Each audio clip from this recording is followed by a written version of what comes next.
So she is blending a bunch of creative worlds together. So before we dive a little bit more deep into it, just to get ourselves, just to get to know each other a little bit, with a raise of hands, how many of you have been familiar with Samantha's work or her music? Raise your hands. Very good. Very nice. Thank you so much for being here. How many of you are creators or creatives, like entrepreneurial, writers, artists, everything? Fantastic. Now, this is a space theme, so how many of you are space enthusiasts here? Yes, represent. Yes, fantastic. Now, this question. How many of you all have been on a book launch of a book that is going to the moon, as in the moon around the Earth, that goes around the Earth? Anybody? That's right. You've been here now. Anytime that question's asked, you can raise your hands. So without further ado, over the next little while, we're going to talk about your journey, the inspiration behind the book, an incredible story about how this project quite literally is making its way to the moon. But before we jump into the book, let's get to know our lovely Samantha. So what's your story? As in, what is the inspiration behind this book? What is your thought process? How did you come to be where you are today? And what motivated you into this kind of storytelling, which blends so many creative worlds together?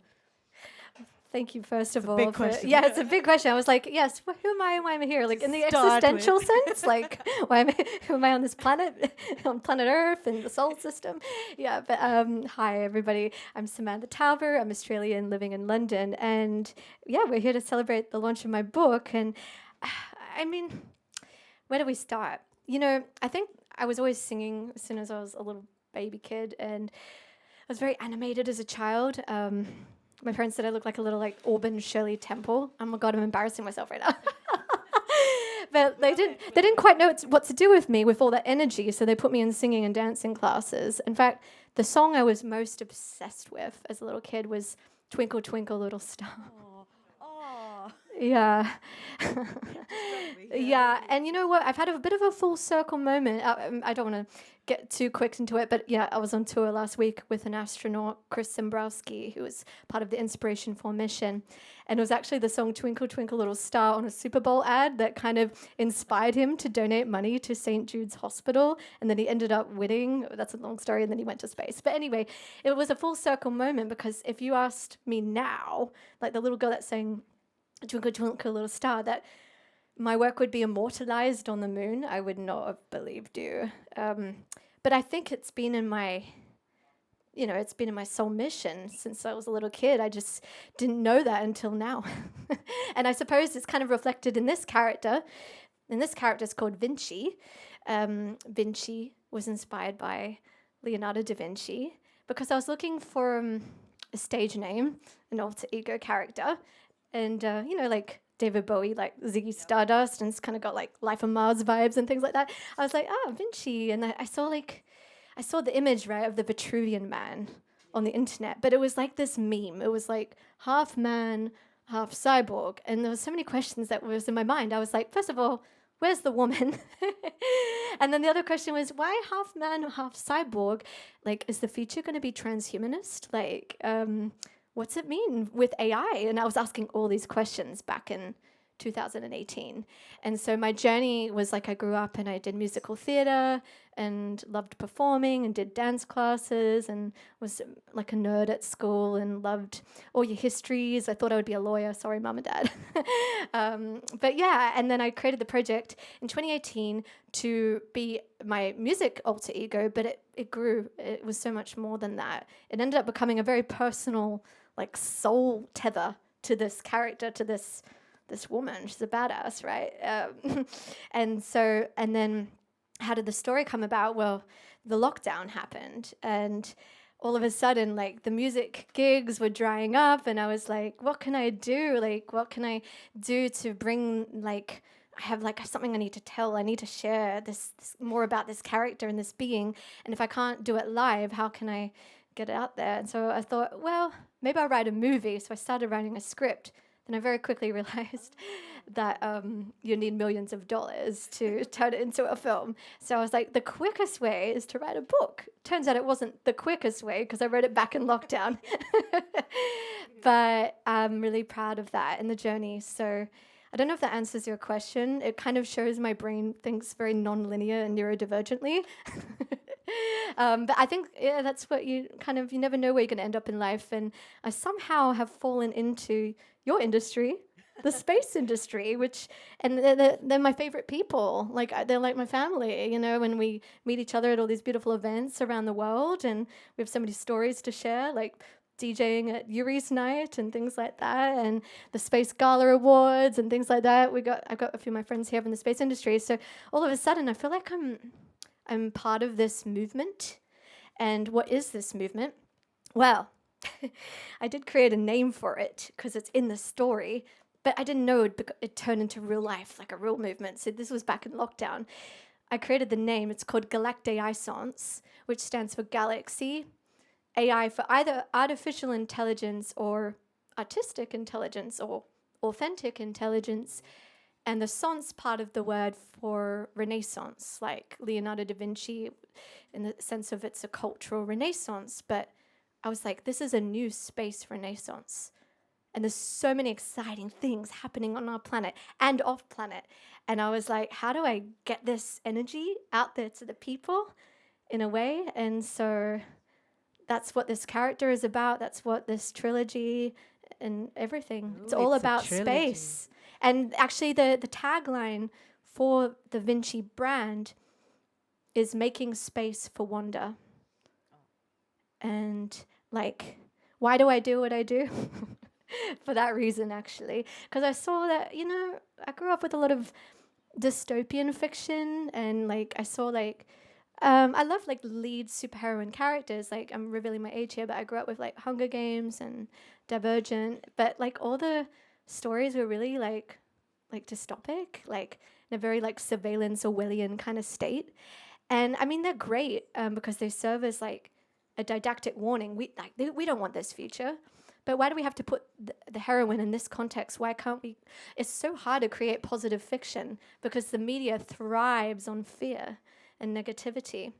So to go against that, I created the Galactaisance movement. You actually stole two of my questions in that. That's wonderful. Thank you so much. And to be fair, it almost feels like a rebellious act to be able to say that, to bring AI and tech and New Age spiritual angle, creative angle together is already quite rebellious. Just so you know, you thought about this in 2018. So this was before ChatGPT. So you were there first. Okay, all right. No AI in the book. So for the ones who are getting introduced to the book today, The Awakening of the Divine Warrior, what kind of introduction would you like to... I mean, we're getting glimpses of it. We've heard it in the music, in the album, and the way you spoke about it now. But how would you like your readers to possibly connect with the book, or how are you envisioning it, or what do you think they should expect from the book? It's a really good question. It's a big one too, but yeah, well, I think I deliberately made it really self-evident in the title, which is, it kind of tells you what the whole thing's about. Vinci, the awakening of a divine warrior. So the word awakening is really powerful. There is a spiritual undertone to this story, but it's one of those stories like, has anyone seen Pixar Soul, the movie? Oh, yes. Yeah. And it's one of those stories like a little kid can see it and they'll be like, oh my God, the musician guy, and he fell in a pothole and then he's like this like blobby thing, and then but then like an adult would be like, oh my God, like I'm having a full awakening moment. It's one of those stories where I try to make it accessible in the sense of capturing that moment when you wake up as a human being on planet Earth. In fact, our planet's like a spaceship. I call it like Spaceship Earth. And when you wake up and you realize that everything you know might not be what you've been told, you're going through a profound transformation. And so what do you do with that? What do you do with that? And so this story is about Vinci waking up. Like it says in the back of it, she wakes up on her hollow ship. And she's like, all right, now who am I? Why am I here? What am I here to do? And that's where the story starts. And then you follow her on her journey as she's finding her friends along the way, attracting the like-minded spirits and vibrations. And together they're working as a team, classic superhero style, to fight the shadowy forces. And in the context of this story, it's evil alien empires and AI that's in a really like matrix sort of state on planet Earth.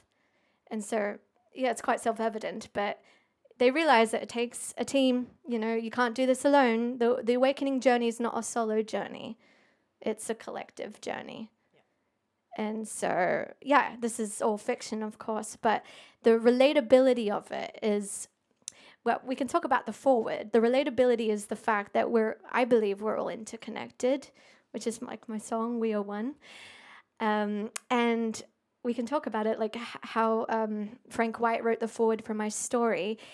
Frank White, I met him through the Interstellar Foundation, and the Interstellar Foundation, they're inspired by the original Golden Record to space. If anyone knows about Carl Sagan and the furthest human-made artifact object in deep space. So through this organization, I was connected to a man called Frank White, who wrote a book called The Overview Effect back in the 1980s. And it's still taking till now for people to really appreciate the philosophy that he was sharing. For the ones who don't know, overview effect is something that astronauts experience when they go into space, and they've been in space for a while, and you look at the Earth every day in, day out, and you just see Earth, and you don't see borders. So they come back feeling quite one with everything, and they do not understand wars, and there's been a few philosophical debates. And Frank White wrote a brilliant book about it, and he actually coined that feeling that astronauts go through, so I recommend a book. Sorry, continue. No, thank you for that. Yeah, I say it a lot, and I forget that I don't always fill in the dots. Thank you. And, but Frank's role, he always wanted to be an astronaut.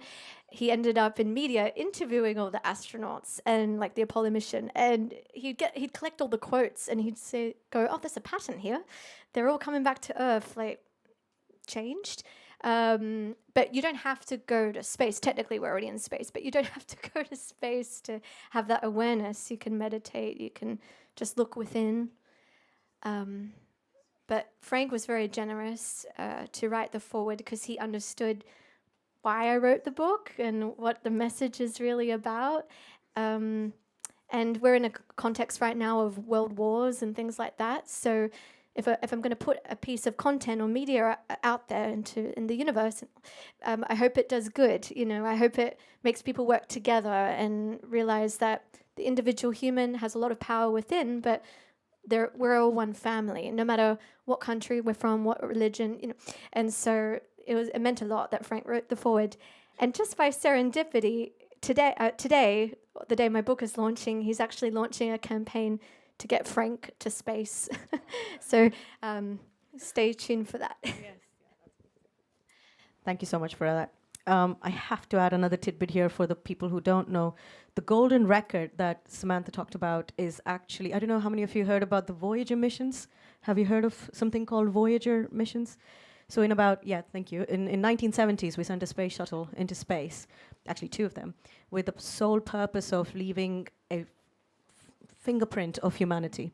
So it's got this record, it's got sounds from Earth, it's got human body structures and animals and wonderful things, all composed by an organization called Search for Extraterrestrial Intelligence in California. So it's up in space. Both of them have actually crossed solar systems, so there's some cool stuff going on. So we hope for it to be picked up by aliens someday. Anyway, so where did the original idea for the story come from? Now, bear with me. I really want to read this because I was thinking about this. So we're talking about Vinci here now. So because in many ways, she's an alter ego, isn't it? And a reflection of yourself. So beneath the adventure and the science fiction elements, the story also carries like that message about self-discovery, right? So the idea of creating the avatar, to go through the hero, sort of like modern day hero's journey with like 12 steps of hero's journey that's usually involved. So what message do you hope readers would take from that idea? And how do you hope it helps people see their own path and potential differently? And where were you going with that? Yeah. They're such good questions. She's prepared. I love that. Yeah, well, I think the goal of any storyteller is that they can take a step away and actually fade into the background, which is ironic because I like to perform and things like that. But actually, to be honest, my hope is that I can take a step back and you can see yourself in Vinci, and see your own journey, your own awakening journey, and the power of the magic that lies within you, and the resilience in the human spirit, in our epigenetic code, and the inner warrior as well. And so, yeah, that was really the inspiration. I remember there was a great scene from this movie called Saving Mr. Banks, if anyone's seen it on Disney Plus, which was inspired, but well, it was based on the story behind who created Mary Poppins. And if you, I have a full circle here, but the whole point was they're trying to sell the rights, and the Sherman Brothers were writing the music for Mary Poppins. But there's a scene where Tom Hanks plays Walt Disney. And he's like, that's our job as storytellers. Like, that's why we do it. We do it to try and help heal the collective consciousness through the power of imagination. And so there's real beauty in the power of the mind and the power of imagining like a positive future, or a future, or a higher self, or like a situation where you're fully empowered. And then you've done your job as a storyteller when other people can see themselves in it. That's a very good answer. I thought I could like grill you a little bit with it, but that was really good. Thank you so much. So let's talk about the writing process, right? So how long did it take? Well, you said it started in pandemic. So how long did it take to write the book? And what did your creative process look like when you were building that world, essentially, because it's a whole universe you built in it? The writing process, well, at first it was a movie script, and then I was like, no, this is not right. So I ended up writing it first person. The book's in first person from Vinci's perspective. So it feels very intimate. It's almost the way it felt, which I don't know if other authors that have written first person perspective can attest to this, but I actually felt like I was living the story as Vinci. And so when she suffers, I almost am feeling her suffering. When she's ascending, I feel like I'm ascending. when she's winning against the baddies, I feel that too. So wow, I mean, it was such a joy to have that space. I created a space for myself to do that, and it was alchemized, it was birthed out of the lockdown time, which was a lot of fear in the media. And I think the best thing that came from that period was people had the chance to look within and be more introspective, and also take the power back when the external power is taken away from you. So this was my kind of way. I didn't even know if it would come out. Like, I wasn't like planning, I'm going to be this author and it's going to go to the moon. Like, I was just doing it for myself to explore what Vinci really is, because I was performing as Vinci. I was creating music videos in this program called Unreal Game Engine for Vinci. I was doing motion capture and all these other things. But there was like this missing piece that I just was dying to explore, because people would ask me, like, where's she from? Like, tell me her story. I'm like, I don't know yet. I need to write this first so I can work this out. And to be honest, I had a rough idea of the plot, but it was one of those flow sort of exercises where I would learn about Vinci as I'm writing. And what I did is I put a lot of beautiful music and like mantras and like solfeggio frequencies on YouTube in the background as I'm like free flowing. I mean, I was typing on a laptop, but I would also go to the beach a lot, and I would look out at the vast expanse of the water and just feel that infinite sense of potential. And I was thinking really big, deep questions. So it was a really beautiful moment. And I will share a nice story. There's a moment when Vinci meets this character in the story called Prince Pi, and it's the little MacGuffin of the story, kind of like your baby Yoda in Star Wars is the best analogy. But there's a cute little illustration in the book. You'll see the character. It's so cute. Oh my God, I just want to give it a hug. But this character represents like the inner child, and the purity of the human spirit. And anyway, there's a moment when Vinci encounters this character for the first time, and I remember writing it and feeling like all the magical vibes. I went for a walk along the beach, and there was like this beautiful rainbow. And so it almost felt like the rainbow was this character, Prince Pi. So it's really hard to explain it, but I felt like I was co-creating with the universe. So that was the beautiful part of the process. And then there was a lot of drafts and redrafts, and so that's the manual, tangible aspect of it. But in the sense of the flow, that was the beauty of it. We should probably make a movie on your life before the book, I think, because it's sounding very, very visual. Well, music is such a part of your creative story. So, which came first? So, in terms of like, how does music influence your storytelling? And how do those two forms of expression come together in this project? Because the book has an album associated with it. So, how did that happen? Yeah, I mean, music can carry emotions that words can't. And first and foremost, I'm a lover and I'm a fan of music. Always have, always will be. And so, you know, that's why I wrote the album, because I wanted to embody Vinci in a way that words can't. So when you sing through her perspective, or when you perform live as her, you're feeling it on a much deeper emotional level.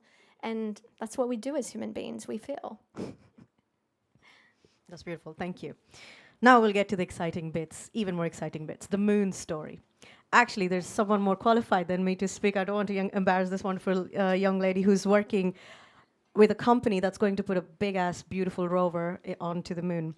You can meet her in the networking. But anyway, the moon story. So how did that idea emerge? Or like, you know, that the fact that you could actually put your book onto the moon, how did that come about? It's crazy. I never would have thought it would happen. It's crazy in the sense that also in the climax of the story, Vinci ends up on the moon. Like, that's where it all goes down. That's where it all goes down, on the moon. And I remember writing that in Australia years ago. And if you went, and like my future self went to younger Samantha, was like, you know, this will be immortalized on the moon, I would not have believed you. But how did it happen? So as I mentioned earlier, the Interstellar Foundation found me on LinkedIn. I have no idea why or how, because wasn't at the time technically in the space industry. But they invited me to their monthly meetings. And then in that monthly meeting, they had two speakers. I was one, and then there was another speaker. His name is Bruce Ha, and he is an amazing human being, and he's the inventor of this. I'm actually wearing it now, but it's this material analog technology called NanoFiche. And just by chance, we ended up in a Zoom room together when the rest of the party was in another room waiting for us to speak. And we're like, where is everybody? It's crickets. And then we ended up just talking, and I was sharing my love for humanity and the reason I really wrote this story. And he said, can I read the manuscript? And he read it, and he said, you know what? I think I want this to be preserved on the moon forever. And It just came up, wow. And when he emailed me that, I did cry. Yeah, but it was like a beautiful cry. It was like the cry of like validation that your work means something. Not that I needed that validation, because it comes from within, but it was like someone really seeing you. And Bruce Ha is such an incredible man. I mean, to make your life's work your goal to preserve humanity's knowledge on the moon and create this sort of technology, because nothing's guaranteed that it'll last forever, not even the internet. I mean, look at the Library of Alexandria being burnt down. And so from that pain point, he was like, I'm going to create this technology and make sure we preserve humanity's knowledge. But when he read the manuscript, he said, it's not just about knowledge. It's about preserving what makes us human, which is love. That's beautiful, because I was going to come to the Galactic Library and NanoFiche. So it's amazing that the book is going to the moon, because if undisturbed, it'll stay there for thousands and millions of years. It'll just stay there undisturbed. So your book will be part of that Galactic Library Preservation for Humanity, traveling aboard Astrobotics Griffin lander mission. So, and it's being preserved using something called the NanoFiche technology that you just talked about. So for those of us who may not know, can you tell us how that would physically look like? Is it actually the content in NanoFiche?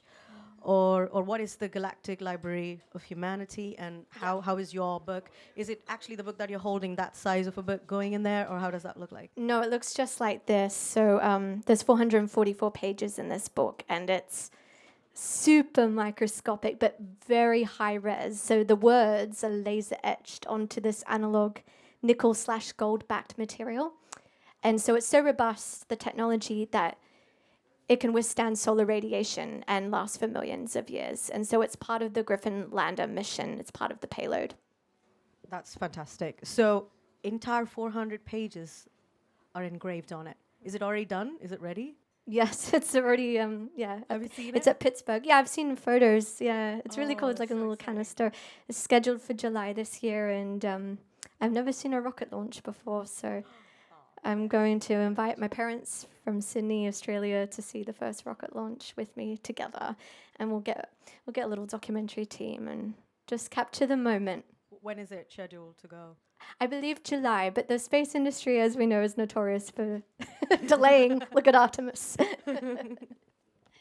Fantastic, and we wish you all the best for that, and we can't wait for it to be etched into humanity. Right, so if we come back into your universe a little bit, so something I find really refreshing about your vision is that it imagines a future that's optimistic, like rather than dystopian that you just described. So you've described something called starpunk future society. Stop. So a civilization that evolves technologically but also creatively and spiritually, which is what I meant by it's a bit rebellious. So what does that kind of future look like to you? And what role do you think that imagination and storytelling play in helping move the story forward in the book by bringing that society in it? It's a big question, and it's going to take a village to answer that because it's a movement. Which is why I feel so blessed to meet all of these people and all of you here, because we all have our unique superpowers, right? And so generally, if you're aligned with the force of love rather than fear, we're going to do good together, because the probabilities of a good future is largely driven by love rather than fear. I'll start there. That's the baseline. But of course, there's different verticals that make up our society, from technology to healthcare to education to creativity and the arts. And so this future, I would, from my perspective, Starpunk, I just like the name because it feels a bit rebellious. It's a society where we're working together on planet Earth as one human family. There's no wars. I mean, how far do you want to go down this rabbit hole? But we've also advanced technologically, but we haven't lost our humanity. In fact, our humanity is exponentially amplified because we're more awake and we're more aware of what makes us tick as humans. But we found a future and found a way to partner with AI and autonomous robots that doesn't take away our humanity. And then in advance of that, we are spacefaring. So we have a lunar colony, we have a Mars colony. That's just the baseline. And then there's obviously lunar economy. But the point is, if we've all seen the film, I hope, Avatar, right, with Jim Cameron and Pandora, we don't want to be greedy. We don't want to just mine materials and resources, right? It has to be a future where people really are working together and not coming from a place of greed, but coming from a place of giving. Thank you for that. So this very clearly falls into the STEAM category. So it's science, technology, arts, engineering, arts, and maths. Yeah.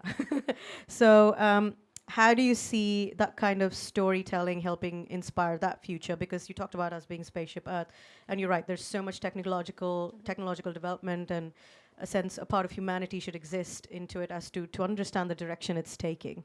So that's why people often talk about STEAM as well, to bring that imagination. You talked about Tom Hanks and Save It, Mr. Banks. So how do you see that storytelling for the future generation? Yeah. That's a great question. And last week I was just doing a tour of the different schools in the UK with an astronaut, Chris Dombrowski from Inspiration4. And like part of that school tour was to encourage the kids that there is a place for STEAM. It's not just STEM. I mean, it's all important. But if we lose the arts and we lose the humanities, we're just going to become a very technological society that's not thinking from a philosophical perspective and not asking the bigger questions and not using creativity as a way to envision the future that we ultimately need the technology for. And so, yeah, it was a real honor to join Chris and inspire the kids. And yeah, and his story is incredible too, Chris Dombrowski from Inspiration 4. Thank you so much. And I only have 2 questions, I promise, and then I'll leave her all to you guys. So you do so many other things apart from being an author and a musician. So do you want to let us know what all you've been up to, what all do you do, and perhaps give a chance for people to know when or how to, where or how to follow you or your work? Yeah, I mean, obviously I'm a creative, and so I produce music as well. I'm very technical, and separate to this acoustic performance, my live stage shows are very immersive and feel like a musical in a sense. And I also create visuals. I use technologies like generative AI for the storytelling. So it truly is a transmedia project. And yeah, I lend my talents to other projects as well. And I do a lot of public speaking globally. And the new kind of career pathway that's opened up for me now is the role of space diplomacy. So I've been appointed this title, Space Diplomacy Envoy, at the Garibay Institute. The Garibay Institute was founded by Fernando Garibay, who's a Grammy-winning music producer. He produced Born This Way, Lady Gaga, if you know that. But that's not really what he does full-time these days, actually. He's very much an academic, a polymath, an intellectual. And the Garibay Institute, they collaborate with various different organizations and partners to basically create world peace. And so I'm now starting a master's degree for space diplomacy at the same time with Thunderbird School of Management, fully funded by the university because, thank you, because I want to help as much as I can.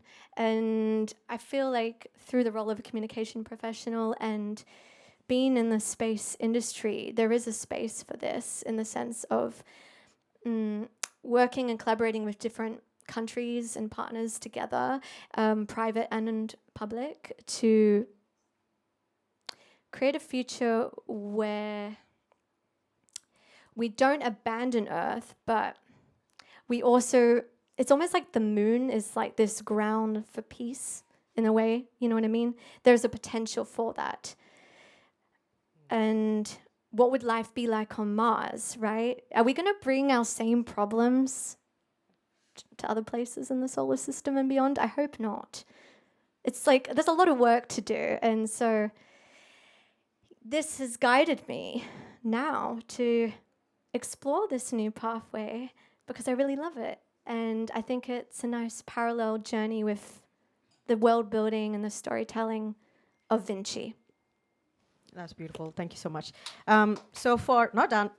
One more. So far, oh yeah. She gets that for that. Yes. I know. Yes, we should all go to Mars. For the future, because your book is a series, so you have 2 or 3 more, right? So did you already finish them, or? Not gonna spoil anything. Yes, no, just checking, like how far along are they? Yeah, no, I love the question, by the way. Thank you. You're encouraging me to keep writing. No, I have ideas and I've written down the plots. I do know that Vinci's evolving, just like we all are evolving, and so I'm not done yet. Vinci's going to evolve, and I'm very inspired by the rise of the divine feminine, which is within us all, not just forgetting you men in the room. We've got feminine and masculine energies in all of us. And so she's a warrior. That's quite masculine, isn't it? But also, she's exploring her femininity. And I love the classic mythology stories where you follow the goddess archetype and they go from like maiden energy, right? Like I'm going to fight all the injustices in the universe to like more mother archetype, which is such a beautiful archetype. It's like you're nurturing, right? You're giving back and it's like real goddess energy. And then obviously the wise elder, and they all have a space, right? We all learn from each other. So yeah, Vinci gets older. Ooh. That would be so cool. Thank you so much. So, Samantha, thank you for sharing your journey and your story with us today. And it's not every day that we get to celebrate a book launch that's being read on Earth and will be preserved on the moon for future generations. So, to everyone here, thank you so much for being a special part of this moment. And please do stay to be in conversation with Samantha after this. And there's a book signing, is that correct? I have books. Yes. So thank you so much for joining us today. And drinks. Thank you so much, Swetha. And thank you, everybody, for coming and celebrating with me.